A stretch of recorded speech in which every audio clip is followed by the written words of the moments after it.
Jamnagar railway station પર વરસાદથી લોકો પરેશાન થયા છે। લોકોએ બેસવાની જગ્યાએ પાણીનો ધોધ પડે છે। પાણી નિકાલની યોગ્ય વ્યવસ્થા ન હોવાથી પાણીનો ધોધથી લોકો હવે મુશ્કેલીમાં મુકાયા છે। લોકોને બેસવાના ટેબલ પર પાણીનો ધોધ પડે છે।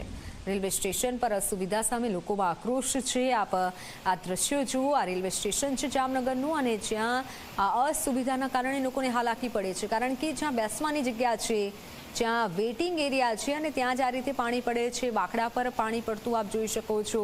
પાણી નિકાલની કોઈ યોગ્ય વ્યવસ્થા નથી અને જેથી સ્થાનિકોને લોકોમાં રોષ છે। ઓનલાઈન પર સંવાદદાતા મુસ્તાક જોડાઈ ચૂક્યા છે। મુસ્તાક, જ્યાં બેસવાની જગ્યા છે ત્યાં જ આ રીતે પાણી પડે છે અને કોઈ પણ પ્રકારનું હાલ આને લઈને કોઈ કામ નથી કરવામાં આવ્યું, તો શું વધુ જાણકારી?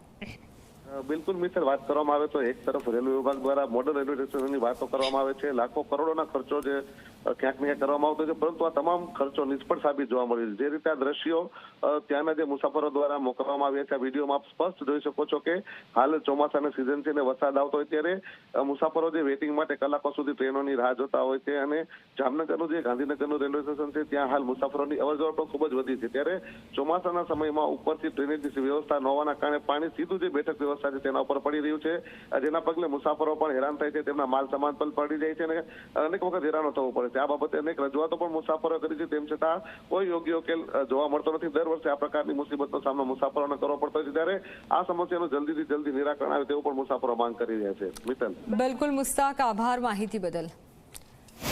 તો જલ્દીથી જલ્દી આ સમસ્યાનું નિરાકરણ આવે તેવી લોકોની માંગ છે। આપ આ દ્રશ્યો જુઓ કે જ્યાં મોટી મોટી વાતો કરવામાં આવતી હોય છે, પરંતુ રેલવે સ્ટેશનના દ્રશ્યો છે કે જ્યાં યાત્રીઓની બેસવાની જગ્યા છે ત્યાં જ આ રીતે પાણી ટપકે છે।